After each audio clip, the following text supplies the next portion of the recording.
Sleeper Wire, the only fantasy football radio show with more than a dozen multi-time, multi-league, multi-year champions. Listen to the Sleeper Wire show every Friday, 4 to 6 p.m. Eastern on Dash Talk.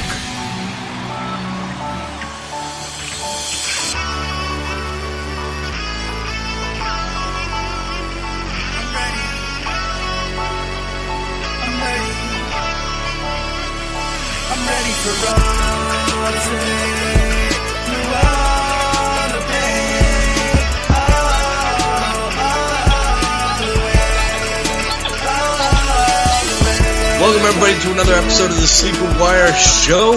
Yeah, I am your host, Nick Summerall, and with me today, I have my lovely co-hosts, Professor Chris and Max. Guys, welcome to the show. How are you? Nicknameless Max here for you folks. Nicknameless Max. In 3 years, still don't have a nickname.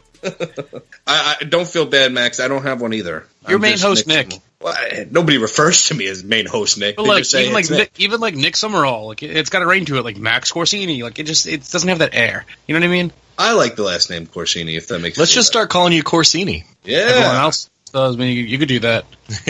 There you go. Before we get into fantasy football, I would like to take a moment to send our thoughts and prayers to the people in Las Vegas. A tragic incident has happened there with the shooting, and we really hope that everybody who was involved makes it out safe, and we send our condolences to their family and loved ones. Absolutely.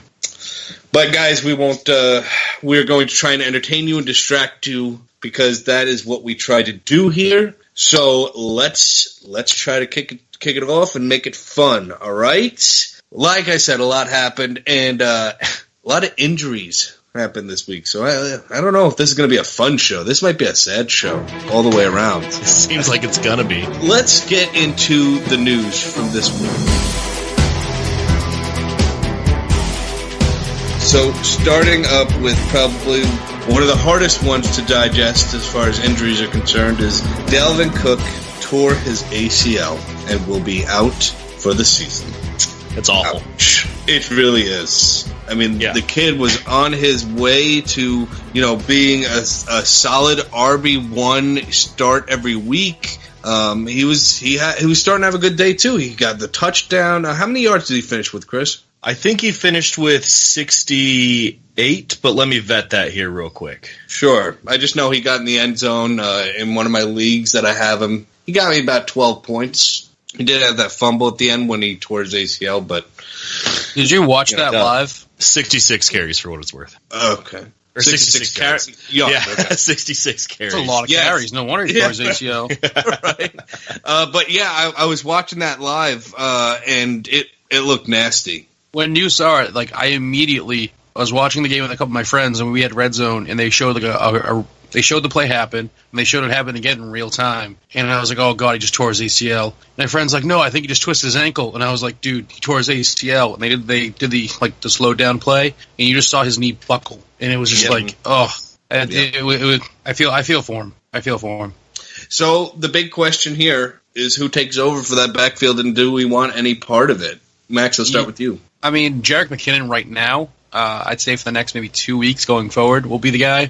But Latavius Murray, I like Latavius Murray. I think he will be the starter there. Jerick McKinnon has immense talent, but that team views him as a third down back. So if you're in a PPR league, I'd go McKinnon because that's what he's really good at. But even last year with Asiata, they went to him a lot when there was injuries. So I'm saying Latavius Murray is going to be the guy you want to own in standard leagues, and maybe more overall down the road. But right now, I'd go McKinnon, and the team's going to use their running backs. They're like KC. Whoever is the running back there is going to perform because they're going to get a lot of work. Well, and now they have a passing game that's a serious threat that teams have to respect. They didn't really have that the last couple of years. They didn't, and that's the thing. It's going to open up their run game, and it's especially going to open the run game up between the tackles, which is where Dalvin Cook shined, and which is kind of Latavius Murray's bread and butter. And I know, Chris, you mentioned to me that you saw an article where Latavius Murray came out and said he was only 80%. At 80%, I think he could still be, a low-end RB2. And when he's at 100%, if he can stay healthy and his ankle holds, he could be an RB1 for you with the workload he's going to get. I think we're going to see a lesser Freeman and Tevin Coleman kind of combo going on here with McKinnon and Murray. What do you think, Chris? I don't know how much, obviously we don't know at this point what the split is going to be, if it's going to be 70-30, if it's going to be closer to 50-50. But I agree with Max I think it's going to be McKinnon for at least the next couple of weeks, because there was an alert today that came out on SleeperBot that said Latavius Murray himself said that he wasn't 100% yet. And when the player is saying that, not just the coach, it's a completely different story. So I think it's going to be McKinnon. And I'll just do this quick plug. I'm not going to go into McKinnon because he is one of the players in this week's great debate. So go listen to that. Well, then there you go. All right. I have to. Okay. I have to share a personal fantasy story here with you guys because it relates to a topic I want to talk about quickly. What is going on with the Arizona Cardinal players against me? Last week, I played against Larry Fitzgerald, who had his monstrous game. And then this week, I played against somebody who just so happened to have Andre Ellington in, who was getting all the damn targets. I mean, what can you guys make sense of? Are you in a 16-team league? No, I'm in a 12-team league, sir. Who the hell starts Andre Ellington in a 12-team league? Thank you. That's what I didn't understand either. I was like, what in the hell is going on here? Is it a guy who lost David Johnson and then had Rob Kelly? No, the guy had. Well, I'll tell you what. His only running back was Kareem Hunt, which obviously great. But he had guys like Paul Perkins on his team, and so he didn't draft nobody. Yeah, he didn't draft. I mean, if you think about it that way, then I could see starting Ellington as I hope he's good in PPR, you know what I mean, kind of play, and he was good in PPR. Who's your commissioner, and what are his ties with Carson Palmer? None, I promise you. I know the commissioner well. This one guy I don't know what happened. Like, I played one guy with Larry Fitzgerald who went off on me. It's just kind of my theme. Anytime I play somebody, their players have the game of their season against me. I cannot stand it. But so I guess to relate this though to a topic here, the Arizona backfield. What's going on there? I mean, Chris Johnson was the guy one week. Now we're seeing Andre Ellington. I mean, who's the guy to own here? I think it's going to be game to game. If they're down, it's Ellington. If they're up, it's Chris Johnson. So you're going to have to play matchups. And it's not going to be a matchup where it's like, oh, the 49ers are bad, so Ellington should get a lot of work. It's if they're playing a team with even a remotely okay defense, start Ellington. You know what I mean? If they're playing anyone besides the Colts, besides the Browns, Chargers, start Ellington. But when you get those cupcake defenses and they're going to be up, then you let Chris Johnson get the ball and he's going to run it. Yeah, well, we say that, then it's going to be Kerwin Williams. You do understand this, right? I like Williams. I drafted him in a couple leagues this year. I thought he'd kind of hold that spot, but he's not doing well. Yeah, he sucks. Before they got DJ, when Chris Johnson went down the first time, or Ellington went down the first time, Williams stepped up, and he put numbers on Seattle about 2 years ago. I thought you were talking about you drafted him this year. I was like, what were you thinking? No, I did draft him this year. I took him. I told you, I grab everyone's backups. I grab everyone's backups. And I'm in a few leagues that have super deep benches. I'm talking we have 10 people on our bench, and I grabbed him. Just kind of I'll get him. DJ went down, and I was like, oh, I got the backup. And then immediately I was like, I don't have the backup. All right, well, let's get into some other news, too. Chris Carson went down with what they believe to be a broken ankle. And that's unfortunate because I owned Dalvin Cook and Chris Carson in one league. So now I only have two running backs. It's not unfortunate because you had them. It's unfortunate because there's everyone many people who had them was starting it. Well, right, but there are people out there who shared who probably share my situation. Well, I mean, you could look at Collins from Baltimore. Oh, that's another backfield that confuses me. There's always somebody different every week. Yeah, someone different, but 2 weeks in a row, this Collins kid hasn't had a lot of work, but he's been putting in work. I think he had 9 carries for 90 yards this week, and last week he had 8 for 80. It was they were both 9 for 82 both weeks. 9 for 82. Yeah, so weeks, that's good. You breaks up a touchdown, that's a low end RB1. Because I know in this league I currently have him on my bench, he got 13 points for me. However, the scoring is set up, I'm not sure. But I mean, that's decent work right there. And I don't know, I'm sure a flyer. You know what I mean? Pick up anyone in Seattle and hope. I'm sure I'll target Alex Collins probably this week. But let's talk about the Seahawks backfield in general. There was a report, too, saying that Thomas Rawls, who had been a healthy scratch, is going to pick up the slack at RB. So what do we think? I mean, obviously, Eddie Lacy looks like dog poo, and CJ Prosise still unhealthy, and they had J.D. McKissick, who's basically like a CJ Prosise doppelganger. So this is your team, Max. What do you think of this backfield? How's it going to shake out? I think stop trying to force Rawls in. You know what I mean? He's just going to get hurt again. Mm-hmm. Eddie Lacy didn't look that bad. Like, he really didn't. And the issue with their team is their O-line. True. Seattle's O-line is terrible, so any running back that goes back there, might have a big game. You know what I mean? Like, there might be a couple big plays broken, but you can't look to any of them to be, like, the guy for you. Right now, I would say if, like, you were desperate, McKissick, if that's how you say his name, as a PPR option, that's how I'd look at him. Or Eddie Lacy. And Thomas Rawls, the O-line isn't good enough for him. He's a running back that needs to be on a team like Houston, where the O-line's decent, but they have a decent passing game, and he runs hard. So if he gets hit, he's not going to go down at first contact. But when you're getting hit by guys in the backfield, then you're getting met again at the line, like, you need an Eddie Lacy-esque body to kind of take that abuse. So that's just my 2 cents. I really wouldn't want to own any of them, but if I was going to, it'd be McKissick or Lacy in the long run, because I think Rawls will end up getting hurt. Another backfield with way too many question marks, but I just wonder if this McKissick guy is going to be hype at this point just because he got the 2 touchdowns. And then, again, of course, Prosise is going to be coming back soon. I feel like Prosise would push McKissick down as the PPR option. Pete Carroll is whoever's hot now. True. He doesn't really rest in the laurels of, that's our starter. You know what I mean? Because even Lynch, when Lynch got hurt and Rawls did really well, he didn't immediately go back to Lynch. He kind of made it 50-50 with Rawls. And it was, at that time, I was kind of confused by it because Lynch was still doing well. He just got hurt. And so Pete Carroll plays the hot hand. If McKissick stays hot, he's going to be the guy. When Prosise is there, he's going to wait in the wings. He's going to be the spell back unless he breaks out. They have no loyalty to any of these running backs. Pete Carroll hasn't found his guy yet. Well, that's interesting to note. So maybe McKissick is the guy you want to pick up. Chris, any different thoughts here? I am kind of on the opposite side here. Surprise, surprise. I think Rawls is going to be the guy to pick up. Lacy, I think you can leave on the waiver wire. I don't think he really needs to be owned. Rawls may get injured again, but he's still a good running back. He's the best running back that they have when he's healthy. So, and McKissick, he did have a great game, and he was very solid. But once Prosise is back, I'm not sure that they're just going to keep playing McKissick. And this might have just been a fluke game. I do think this is a lot of hype, and I'm going to go with Rawls from here on out. All right. Doug Martin, coming back to your team if you had him on the waiver on the bench. So congratulations. About damn time. You got Corey Davis has already been ruled out for Week 5. Marcus Mariota dealing with the hamstring is day-to-day. And don't worry about Julio Jones. He will be back because he's just dealing with a hip flexor. Not expected to miss any time.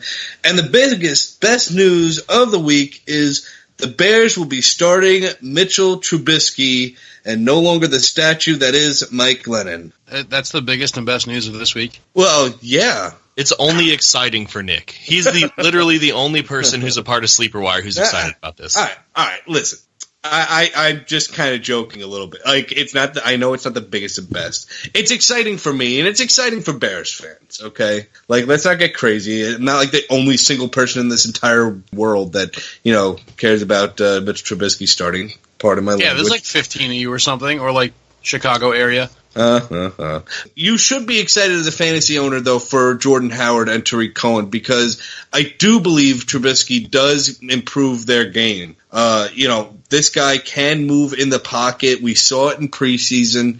He doesn't just stand there and take a sack or turn the ball over like Glennon. The guy is accurate on the run. I'm not going to sit here and say he's going to be amazing and win them tons of games. I'm sure there's going to be growing pains. He's a rookie quarterback, only played one season in North Carolina.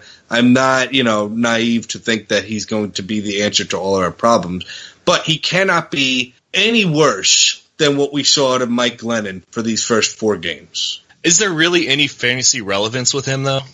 I don't think I can't say so. I would love to. Cohen I would to love go to off. Well, or just, I don't know. Listen, I'm not going to sit here and say, yeah, Trubisky is go grab him and start him. I would love it if he turns out like Deshaun Watson, but we don't have the weapons that the Houston Texans do. We don't have the receivers like they do.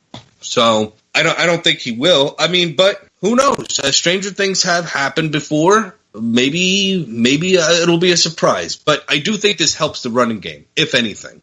So all right. Moving on from the most important news of the week. That's right. Go Bears. One piece of news I want to also throw in there: Derek Carr went down with back spasms, has a transverse process fracture, out 2 to 6 weeks. That's right. That's not as bad as I thought it was. No, it could have been worse. I thought when the way he got grabbed at his shoulder, I was crying, praying he didn't tear a rotator cuff or something. Yeah, thank God he'll only miss that little time. And there have been other reports saying 2 to 4 weeks too. So it's pretty much some. I would suspect probably 4 weeks if I had to guess, but we shall see.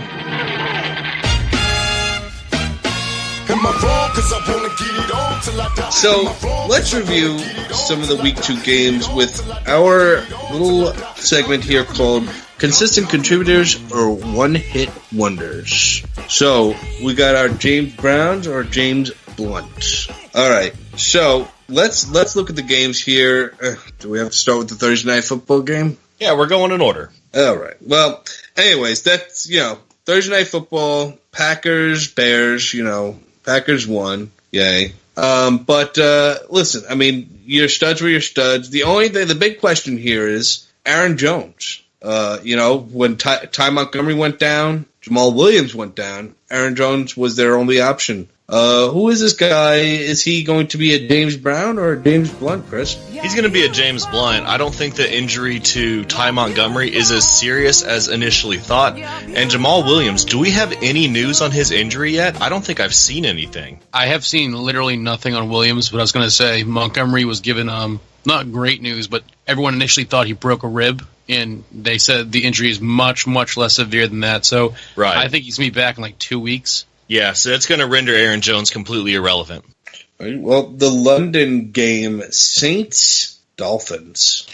Did you guys happen to watch this game? I didn't watch it, but man, did I keep up with it on the radio. It sounded awful. All right, so I saw a few highlights, and I saw a little bit of the game, and my friend was complaining because I talked him into getting Cutler in a 2 QB league, and he was his third quarterback, and he started Cutler over Deshaun Watson, which, no good this week. The Dolphins did nothing to help Jay at all. I watched some horrible routes be run by the Dolphins. I watched some just literal open pass balls being dropped on the ground. And it was weird because the Dolphins, their receivers, they don't have the best team, but their receivers run good routes. Their receivers all have good hands. I watched Jarvis Landry drop 2 touchdowns. I watched Parker drop an open space ball and getting hit in the chest and just letting it go right through his hands. Well, there's no way Landry dropped 2 of them. Well, he dropped one for a fact. Yeah, 6 catches on 7 targets. But yeah, he did drop one. It might have been Kenny Stills, might have been the second one. Stills caught 3 on 3 targets. All right. Then I don't know who the hell it was. I saw through highlights. I saw a guy. No, I saw 2 guys drop 2 touchdowns, and realistically it was the Dolphins, so I didn't care that much because I have no Dolphins on my team. I have Parker in a few leagues, but I don't start him. I felt bad for Jay Cutler because I was like, wow, he looks so bad. His receivers aren't catching anything. His O-line isn't protecting him at all against the Saints. It was weird. In the defense, 20 points isn't that much. They were still in the game, you know what I mean? That's 3 scores. It's not that bad. But I just feel like the Dolphins' offense, I don't know if it was jet lag maybe, could possibly, or just a bad offensive, coordinator calls, I guess. I see what you did there, Max. I see what you did there. Jet lag, because he also did nothing against the Jets. I get it. I got it. But at least the Jets can, for some reason, always have an okay defense every once in a while. The Jets' defense can step up and, match you. The Dolphins, or the Jets, they play to your level. The Saints don't have a defense. The defense is a joke. So this game, I feel like it wasn't won by the Saints. It was lost by the Dolphins. But when everyone goes to point a finger at Jay Cutler, because it's Jay Cutler, don't. Because from the highlights I saw and in passing glances I watched the game, because like I said, the Dolphins didn't really care, it wasn't his fault from what I saw. He was 20 for 28, too. It's not like he had an awful game. I mean, only 164 yards, but completion and attempt-wise, he was pretty solid. I have to say this. I mean, it's. I'm not going to blame Cutler. If there's anybody here who knows Cutler probably the best, it's me. I mean, I don't like Cutler, but I can't say it's his fault they lost the game. It's the whole team. But in my defense, I mean, I've been saying all along, this Miami Dolphins team really isn't as good as they looked last year. But me and Chris talked about it all off season. J.J. our bust this year. Am I right, Chris? Oh, yeah, for sure. Since, February. See, I didn't think J.J. was a bust. I thought his price was too high. I view him in the Lamar Miller range, where it's low-end 1, 2 running back for you. But, that being said, the Dolphins' defense should be good. It should be better. And realistically, holding the Saints 20 points, Drew Brees is a prolific quarterback. And he's going to have Snead back next week. He'll be even better. Mm-hmm. That being said, what is going on with the Dolphins play calling? This isn't a new story. This is something we've seen the last 4 years where it's, we can't blame the quarterback. We can't blame Tannehill. Well, now we can't blame Jay Cutler. What is going on? How many offensive coordinators does a team need to go through before they can finally get one to stick? Your guess is as good as mine. But here's my question about this, though. That I think fantasy owners may be a little more interested, no offense, Max, but Alvin Kamara, James Brown, or James Blunt? Brown, he is the starter. I would not be surprised if by week 9, Adrian Peterson's on the Cardinals, and the Cardinals give a cornerback up. So you think a trade will happen, huh? Honestly, it would improve both teams. The Saints' defense is a joke, and the Cardinals have an okay defense, and the Cardinals need a running back, and they need a running back that can handle a good workload, and Adrian Peterson can handle a good workload. The Saints don't believe or so he says. Yeah, he says he can. Drew Brees had as many carries as Adrian Peterson did this week. Yikes. And only 1 fewer yard. Ouch. But yeah, Alvin Kamara, I mean, so you guys say he's a James Brown. Does that mean he's an every week starter for you guys at this point? In a PPR, if I was someone who lost David Johnson or just lost Dalvin Cook, I would be happy to flex Alvin Kamara. Yeah, I was going to say, he's an every week flex until further notice, because unfortunately, they still have Adrian Peterson and Mark Ingram, 2, really good running backs. So anything could happen, but as of right now, he's the guy. All right, so we believe that he can be a starter for you in your lineups, but just know that there is the possibility of a headache there with the committee behind him. All right, so let's go on to our next game. The Panthers beating the Patriots 33-30. What a game this was, and what a shock it was. A big bounce back for the Carolina offense, which they desperately needed. What did you think of the game, Chris? I love seeing the Patriots lose. It makes me so happy. This was kind of a fluky game for Cam Newton. I don't think you're going to see 4 total touchdowns out of him again. I saw a headline on ESPN this morning that says Newton breaks out of slump versus Patriots. And I was like, can you call it a slump when it's lasted a season and 4 games? Yeah, it's not a slump, dude. Funches looked great. Yeah. It's Funches. Come on. Yeah. Funches. So is he our James Blunt or James Brown? I think this was a James Blunt performance. I think it was a James Blunt performance all around from everyone besides Jonathan Stewart. And Jonathan Stewart didn't really have a great game. Yeah, 14 for 68. That's not bad, but he's a flex. 68, with 68 yards, you want a touchdown out of it. Oh yeah, I mean you got to think Fozzie Whitaker had 3 catches, 34 yards, and a touchdown. That, you're probably not gonna want to pick him up. That being said, being from New England, I hear a lot of New England news and Patriots everything. The Patriots team, I don't think anyone can deny, isn't talented. It's one of the most talented teams in the NFL right now as far as the names. Their D-line is very rough. That's probably their weakest point. Watching the game, it was a lot of miscues, a lot of misreads. And I feel like the Patriots need a couple weeks to kind of get everyone settled, maybe switch their defense up a little bit, but they'll figure it out. They're a very good team. I feel like these first couple games have been kind of fluky for them, to be honest. I saw this funny meme today from basically a football version of The Onion, and it said, naked streaker runs on field during Patriots game, rushes for 300 yards against Patriots. Yeah, their defense has looked pretty atrocious. Yeah, but the Pats' defense every year looks bad. They're the definition of bend but don't break, and I would disagree. No, I think this year they've hold on. Sometimes Sometimes the Patriots have decent defenses. Sometimes they do. In the playoffs, they often do. But if you look at the actual yards given per game, the Patriots don't mind giving up yardage. They'll let a running back put up 100 yards and a quarterback put up 400 yards, but they'll let up 14 points. Right, but this year, though, they've let up probably the most points. They're the worst defense in the NFL right now, but this is the year where they have the most names on their defense. They have the most talent on their defense, and if you watch the game, it looks more like confusion. It looks less like these guys are being beat and these guys are being played, and more like he made the wrong read. He was in the wrong coverage. You know what I mean? Like, he thought that was his zone, but over there was his zone where the touchdown was. It's a like bit ironic. When Tyreek Hill beat McCourty. McCourty even came out and said that was my zone. Oh, that I let him pass. That was supposed to be my zone. I messed up. And so it's one of those things where it's like these guys are extremely talented. So I don't see this being like a forever, like season-long thing. I see the Chargers defense retaking that throne as worst defense in the NFL. Yeah, it's certainly been interesting what we've seen out of the Patriots this year, though, and especially when you consider the Bills are atop of that division, 3-1. That's wow, I love it. The Bills were a team. The GM was like, "All right, guys, we're getting first-round pick next year," and then LaShawn McCoy, Charles Clay, and Tyrod Taylor were like, "We're going to the playoffs, man. What are you talking about?" Oh, well, I wish LaShawn McCoy's stat lines would indicate that he wants to go to the playoffs. We all do. Okay. So Devin Funchess, just want to reiterate, though, just a good week for him. Nothing really to go pick up off waivers, correct? Yep.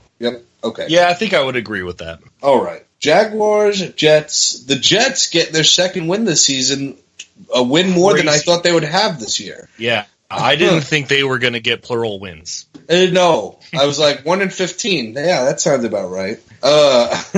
But let's talk about their James Blunt or James Brown. It was Elijah McGuire, running back who had 10 carries for 93 yards and a touchdown behind a monstrous day for Bilal Powell, of course. But is this somebody that is worth picking up this week, Chris?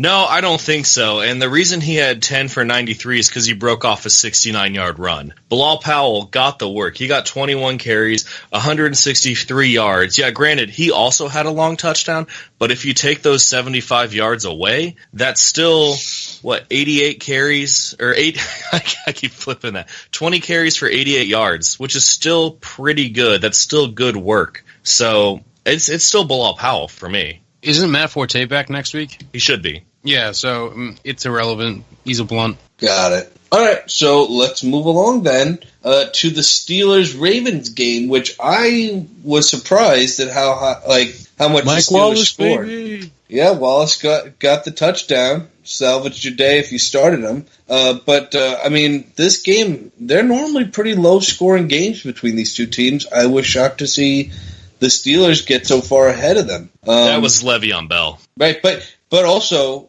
at the same time, the Ravens, did you know they already have 16 players on injured reserve? I believe it. Which means their defense, for me, is no longer streamable because most of those injuries are on the defense. Yeah, I was really high on them coming into the season, but not anymore. No, you can't stream their defense with that many starters injured. I thought they were going to bounce back at home, but they certainly did not. Certainly did not. So, yeah, if anything, maybe stream your defense against the Ravens. Yeah. That might become the trend. Very possible. I can't believe Le'Veon Bell got 35 carries. I can, only because it's Le'Veon Bell. And 35, though. That's an insane amount. It's insane, but, the guy hasn't done much in the first few weeks of the season. So, they're like, whoa, wait, the season started? Oh, here, catch up. Well, no, it's like I said on the Dash Show. He's not used to playing the first few games of the season, so he had to get back. Into his all big warmed portion. up now. Yeah. He's all right there now. All right, so we talked about Alex Collins before. So would you guys say he's a James Brown or James Blunt? I think he's turning into a Brown. He's probably the best running back in their backfield right now. I wouldn't start him unless I was in a deep league or maybe flex him. But he's the only running back that I've seen on that team since Forset's first year that I'm kind of excited for. That looks like he could break out and do something. Interesting. Chris, you feel the same? I think he's irrelevant once Danny Woodhead comes back. See, I don't. I think West is irrelevant once Woodhead comes back because if this Collins kid keeps rolling, Harbaugh's not stupid. Danny Woodhead's fragile. This is the second big injury he's had in so many years. Woodhead will go to the third down back, and Collins will be the between the tackles guy. Kind of LeGarrette Blount, Sproles situation. Sproles goes down, Blount gets all the work. That's how I see it. I think I'm going to disagree there just because of Woodhead's talent. Yeah, just because Max said it, I'm going to disagree. No, I do think Danny Woodhead becomes the guy once he gets back. But I'm not going to talk about Alex Collins because he was the other player in this week's great debate. So we did McKinnon versus Collins. So definitely go listen to that one. Well, now we know what side Chris is arguing for. Yes, you do. I think Alex Collins will be okay. The problem is the Ravens, with all their injuries, I just feel like they're going to be playing from behind. And if that's the case, don't expect their run game to really get going here. Maybe Alex Collins can break one for you, but unless he starts catching passes out of the backfield, I'm not going to be comfortable really starting him. I'll pick him up, but I definitely won't put him in my lineups for a couple of weeks. Yeah, he's got no catches through the 3 games he's played. Right, so he barely has any carries, but he's putting in work. Right, but that's the thing, though. If they're getting behind, fast. I didn't say he's going to be a starter for you. I even said I wouldn't start him unless you're right. League. I think what he's been doing is what he's going to continue to do, which is get about 80 yards a game, be kind of a Stewart situation for you. I still think that Buck Allen right now is the guy to own and start at this point. I think he's the guy to own, but I would certainly not be starting him. Oh. If I had to pick one to own, it would be Buck Allen. All right, let's move along to the next game. Bengals embarrassed the Browns, but what else is new? Tyler Kroft had himself a game. 6 catches, 68 yards, 2 touchdowns. Guys, it's either James Blunt or James Brown. As of right now, James Blunt, because we just haven't seen this before. It's very possible he steps up, plays kind of like the Eifert role, but you can't predict that right now after one game. All right. Yeah, Week 3, he had 4 targets, 3 receptions, 28 yards. So I agree with Chris. It sucks. If you need a tight end, if you have Ebron, who's terrible, or if you have Eifert got hurt, or if you have Reed and you're afraid, grab him, throw him on your bench, see what happens the next couple weeks. Because he easily could emerge. But look at Hunter Henry. That kid has all the talent in the world, and he's getting nothing because of Gates. So, I don't know. Tight ends is a weird position. I've said this for 3 years. You can't expect much out of your tight end. But on a team like the Bengals, where they like to throw to their tight ends a lot, he's someone I'd grab and stash and just see what happens. Do you guys know who led the Bengals in rushing? Is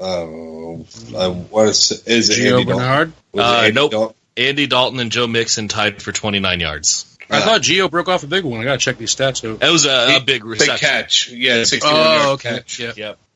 Well, Mixon had 17 carries and only 29 yards. I told you guys he wasn't that good. I'm not saying he's bad. I'm saying he's not good enough to transcend their O-line. They're not a running team. Hill's a good running back and hasn't been able to do anything. When he first came to the league, Hill was good. Gio was a good runner. And now they just pass the ball because they can't run it because their team's not built like that.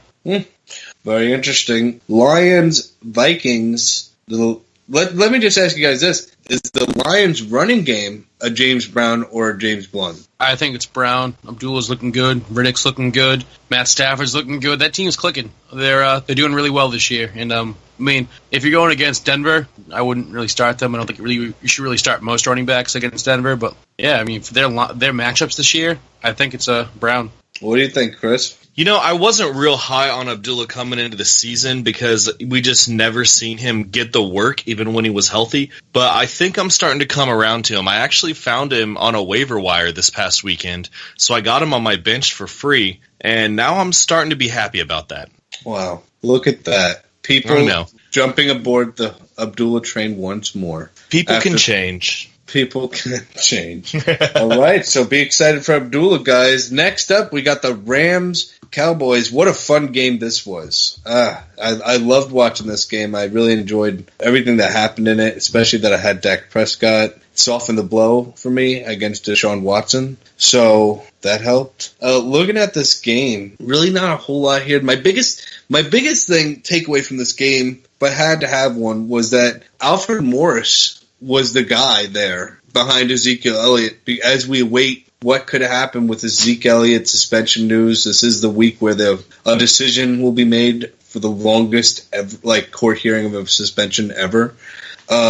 Guys, I don't want to say this. I don't want to say this because two of them were definitely injury related, but I called Hunt. I called that Latavius Murray would eventually be the starter. I mean, I was wrong about the talent, but I was right about he's going to be the starter. Ty Montgomery, I was right about that. And Alfred Morris is the backup. It's not Darren McFadden, which, McFadden's good, but, I called it. Just saying. I actually, Max, I'm not going to lie to you. I never really believed in Darren McFadden either. I never understood why they would turn to a 30-plus-year-old running back when they had a 27-year-old Alfred Morris who actually was good for the Redskins at some point. Well, because Darren McFadden ran a zone. When Darren McFadden ran a zone offense on Oakland, he was very good. And when he ran in the zone offense on the Cowboys 2 years ago, he was very good. So it was kind of like, it's logic. But there's the age factor. There's the fact that you have another really good running back in Alfred Morris there. Right. But, yeah, he's the guy to own if you're a Zeke owner right now. That's exactly what I was going to say. I think this is the guy you want to own if Zeke Elliott is getting suspended, or if you're just a Zeke Elliott owner in general, you should handcuff him with Alfred Morris. I mean, look at the injuries that have already taken place in 4 weeks. You never know. What about you, Chris? Yeah, I'm actually coming around to Max's train of thought on this one, too. I have been a diehard McFadden guy. This is the backup for Zeke. But 4 straight weeks of just being a scratch and Alfred Morris still getting some work, I think that points towards Alfred Morris being the handcuff. I do think that McFadden is going to be involved for sure, especially in the passing game, but Morris is probably going to get more of the carries. I think so, too. And I wouldn't be surprised if McFadden gets very few touches if Alfred Morris were the guy, maybe initially, but I think Alfred Morris would break away and be able to do something on his own. I mean, the team certainly has the offensive lineman to support, even an above-average running back to make him look like a great running back. Yeah, absolutely. Well, you also got to think, they still have Hill, too, or Hillman, which I know Hillman's a joke at this point in the NFL, and I'm being Hussein by bringing his name up, but you have 2 very young running backs behind Elliott. Why turn the ball over to an aging Darren McFadden who has fumbling issues, who can get hurt? I wouldn't even risk it. I just kind of like, you're our break in case of ultra emergency guy. Does Darren McFadden have fumbling issues? Yes.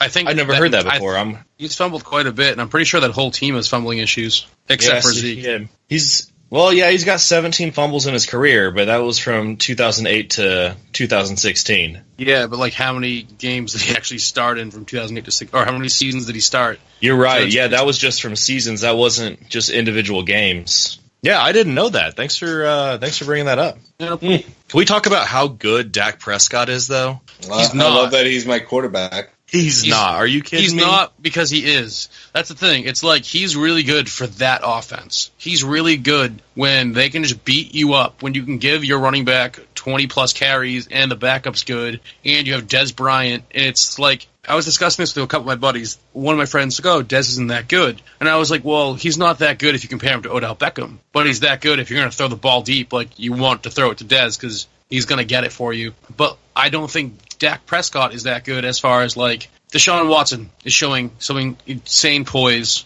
some playmaking abilities. I would rather start a team, like a franchise today, with Deshaun Watson over Dak Prescott, given if they were the same exact age. Is Watson a guy you could possibly start every week as your quarterback? I mean, yeah. Of this rookie class this year, he's the best, and I think of the last 2 years worth of quarterbacks that have come out of college, he's the best. In that offense, like you said it earlier, they just needed a quarterback. That's what Houston needed, was a quarterback, and they were going to click. Right. And they're clicking. You know what I mean? Watson's the guy. I was pulling for Savage. I kind of thought Savage, your classic-style quarterback might do something there, but they needed something out of the box, and Watson's that guy who can think on his feet. When the play breaks down, it's not over. You know what I mean? They needed more than a game manager. They needed more than a game manager. They needed a playmaker, and that's exactly what Watson is, and that's why they're doing so well. I'm just going to caution people against chasing the points, because before yesterday's game, or Sunday's game, depending on when you're listening to this, he only had 4 touchdowns. One of them was a rushing touchdown. At Cincinnati, he threw 125 yards, no touchdowns.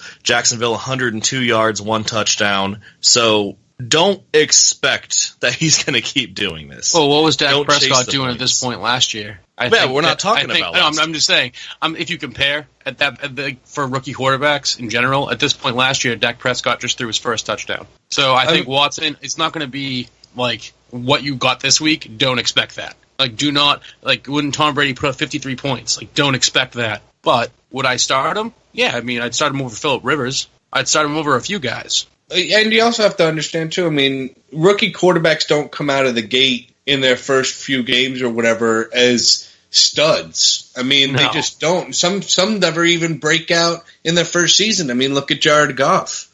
I mean, Jared Goff we thought was a complete dumpster fire for the Rams, and he was going to be a joke, and now look at him this season. I mean, so...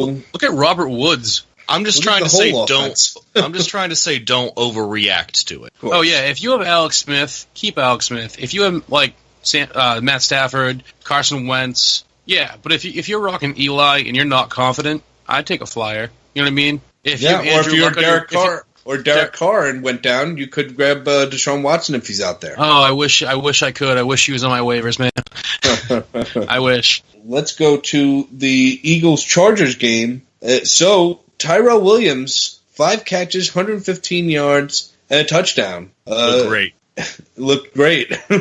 This has been one of your guys you were touting up all offseason, so I guess is he a James Brown for you? All I have to say is it's about damn time, Tyrell. I've been waiting for you to do this for 3 weeks now. And I think James Brown, you're not going to get 5 for 115 and 1 out of him, but I do think he is turning it around a little bit this season. He's going to be someone that you can probably flex weekly. Yeah, I agree with that. But you got to keep in mind, like he had a huge game, but Keenan Allen, still their number one. He had 11 targets. Sure. 11 targets. Only 5 receptions, but he got 138 yards. He was just missing the touchdowns. So, like, it's Keenan Allen's game. Williams is now over Travis Benjamin. I kind of thought Benjamin would still be the number 2 there, but as a flex and a PPR, I can see it.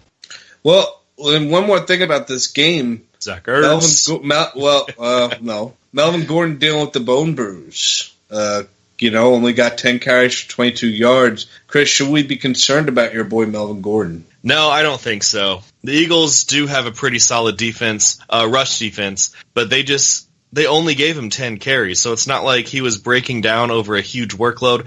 I think maybe they were just being a little cautious with him, and since Rivers... Because of the injury, and they maybe wanted to give him a lighter week, but they only they only ran the ball 13 times. Phillip Rivers threw the ball 38 times. They were passing this game. 49ers, Arizona. We talked about Ellington a little bit. Move along. Yeah, so, we already said he's James Bond. Start Fitzgerald, you're done. Anyone else is a roll the dice. Pick up Matt Breida. There you go. All right, so Giants, Buccaneers.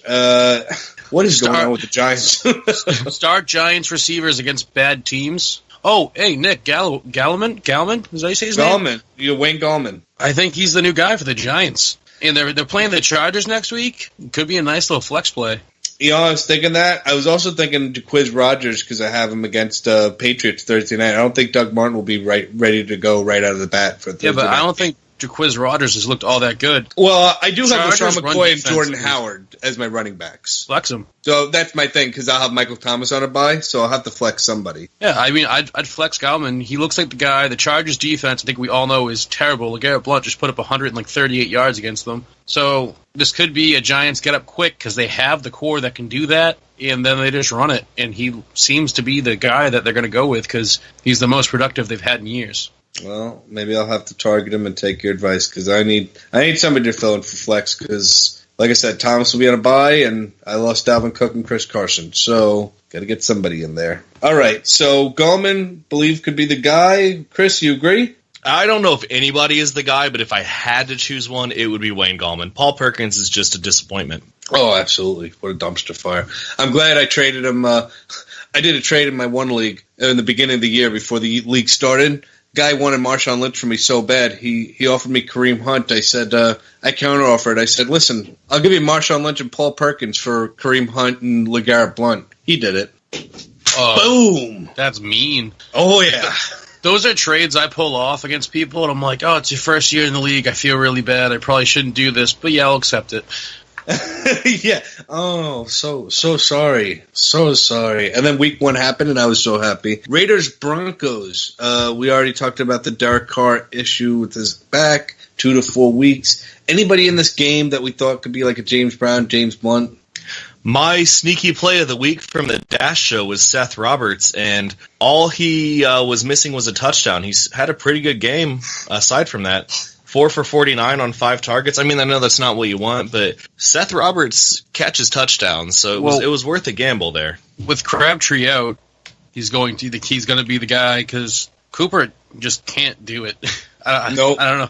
2 catches on 8 targets. Well, they weren't even good targets, but that being said, like I loved Cooper going into the NFL in general. I thought he was going to come in. Last year he showed flashes, and I don't know if it's a mental thing where he just needs to get over that step, or I don't know if teams are double covering him every time, because to be honest, I don't watch many Raiders games. I kind of just watch highlights, look at stat lines. But Cooper isn't doing enough to kind of warrant an every week start anymore, especially with Derek Carr out. All right, guys, our last game. Oof. I am so sorry, Chris. This was a nasty one. 46-18. It was a nasty. Oh, here comes the boom. It was a nasty fourth quarter. Yeah, because, it's funny. So I just want to say this real quick. I was at a buddy's house last night watching this game because he's a big Colts fan, and it was 18-18, and I'm like, oh, all right, it's a pretty competitive game. I just had to go because I had to get up early for work. I come home, and I'm just doing things around the house a little bit, and I'm watching the game. Then I pull up my phone because I was looking at some players, and I saw 46-18. I'm like, wait a minute. Like, that can't be right. The third quarter, it was still 18-18. How the hell could it have gotten 46-18? And I was looking around, and I see this kid, J.D. McKissick, and I saw Chris Carson got injured. I was like, shit. And then I was like, how the hell else did they score all these points? Yeah, it was really Seattle's defense stepped up against the worst offensive line in the NFL. That's what happened. I mean, did anyone expect this game to go any other way? Maybe not like this huge point margin, but like, did anyone expect the Colts to win? I was surprised it was close. They were up 15-10 at halftime. Yeah, but you also got to think, in the third, you have Russell Wilson, 23-yard rush, McKinsick, 30-yard touchdown, Bobby Wagner, sack fumble, 21 yards. Well, all I'm saying is that, I mean, let's be honest, Max. I mean, the offense for the Seahawks, they really haven't been. The O-line for the Seahawks is terrible, but when you have a defense and O-line as bad as the Colts is right now, Chris, I love Malik Hooker for that defense. Kid looks like a steal. You just like his name. No, he's great. 3 interceptions in 3 games. I mean, that's already. He was a first-round pick out of Ohio State. Dude, Hookers catch everything. Hi-oh. But and then I'm looking forward to when Quincy Wilson comes back. I think that GM had a really good draft, actually, considering what the garbage that their former GM brought in. But yeah, I mean, the Colts are completely in a rebuild everywhere else but quarterback mode, basically. Well, I mean, quarterback and wide receiver, because their wide receiving core, even like getting rid of Dorsett, it's still good. Yeah. So it's like they have they need a lot. But it's one of those things where, I mean, this could be blasphemy to say, if you traded Andrew Luck away, which I know, blasphemy, you could get so many key pieces for your team. At the same time, they're already on their way to possibly getting like a high-end draft pick where they could trade down anyways and get more draft picks. Yeah, because the Jets and the Bills are just throwing away their first-round pick hopes. Exactly. So, I mean, the Browns might have the first overall pick, but hey, Colts could get the second overall pick. It's still possible. But you know how the Browns have 1 million picks this upcoming season or next season? Yeah. You could be like, hey, give us all of your picks. Here's Andrew Luck. And the Browns would be like, we don't even care that he's hurt all the time. Take the picks. And then the Colts have a brand new team. What would you think of that, Chris? I would hate it. I would absolutely hate that. I figured as much. Yeah. I think as long as they have luck, they're going to be fine. There you go. Believe they have that bit of luck. As long as luck plays. Well, yeah, obviously. Right. So, all right. So we talked a little bit about J.D. McKissick. So, are you guys saying right now he's a James Blunt or James Brown? What are we going with here? James Blunt. Yeah, I'm going to have to go Blunt until I see more. So. All right. Whew.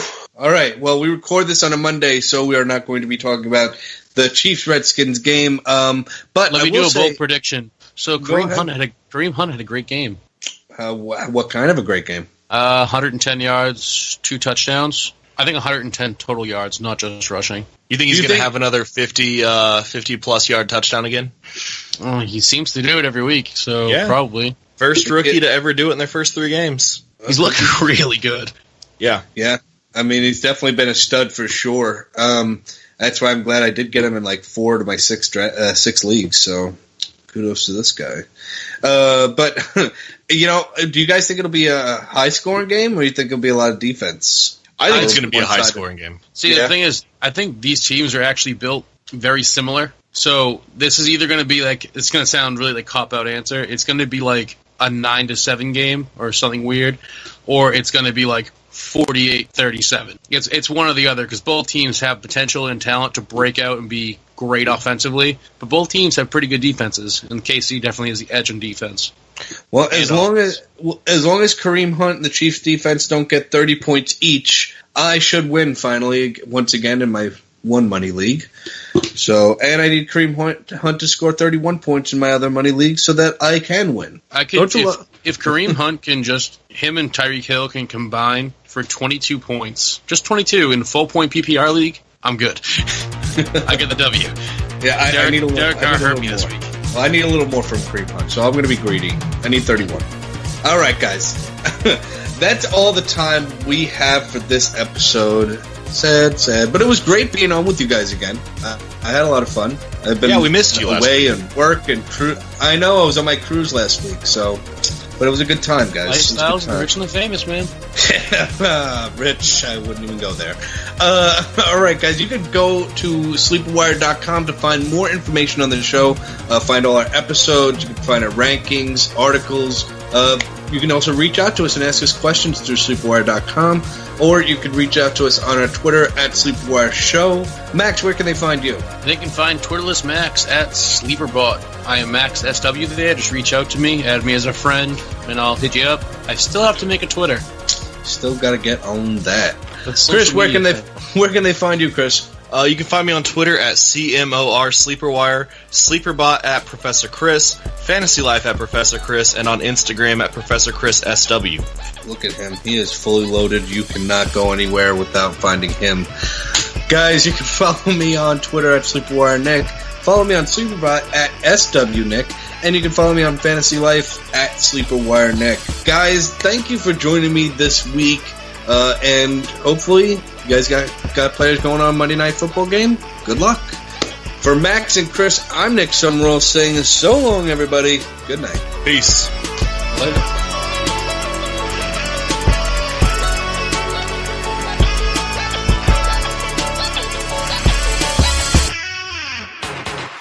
Champions from the Sleeper Wire Fantasy Football Show will help you win your fantasy football championship. Sleeper Wire, Friday 4 to 6 p.m. Eastern. Sleeper Wire on Dash Talk.